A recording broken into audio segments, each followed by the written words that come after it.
បាទជំរាបសួរប្រិយមិត្តទស្សនិកជនជាទីមេត្រីបាទគណៈពេលនេះគឺថ្ងៃទី18ខែកញ្ញាឆ្នាំ2025គឺយើងស្ថិតនៅចំណុចភូមិព្រៃច័ន្ទឃុំអូបីចន់ស្រុកអូជ្រៅខណ្ឌមន្ទីរមានជ័យបាទគឺជាទីតាំងកន្លែងចំនួនរវាងកម្ពុជានិងថៃគណៈដែលទឹកដីនេះគឺជាទឹកដីរបស់ខ្មែរបាទប៉ុន្តែខាងភាគីថៃជាអ្នករំលោភបំពានមកដោយពួកគាត់យកបន្លាលួសមករាយព័ទ្ធផ្ទះប្រជាពលរដ្ឋដែលរស់នៅក្នុងតំបន់ព្រៃច័ន្ទហ្នឹងបាទសូមបញ្ជាក់ផងថាចំណុចនេះកាលពីម្សិលមិញថ្ងៃទី17គឺជាថ្ងៃដែលមានការតវ៉ាគ្នា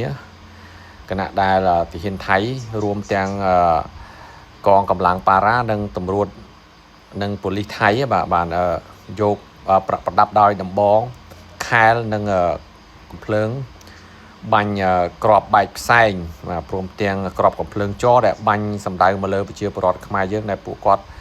ដែលឈរការពារទឹកដីបាទតវ៉ាការពារទឹកដីដើម្បីកុំឲ្យខ្មាំងឈ្លានពានចូលមករំលោភបំពានទឹកដីពួកគាត់ពីម្សិលមិញហ្នឹងយើងមានសេចក្តីរាយការណ៍មកថា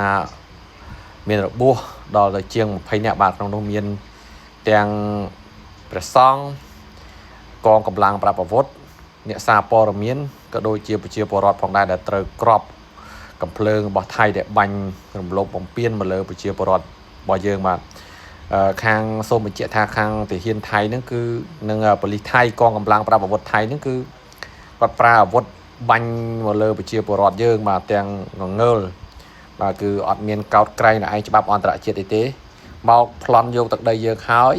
បាញ់មកលើប្រជាពលរដ្ឋយើងទៀតបាទចំណុចនេះគឺចំណុចដំបូងបាទគឺចំណុចព្រៃច័ន្ទតំបន់5បាទនៅ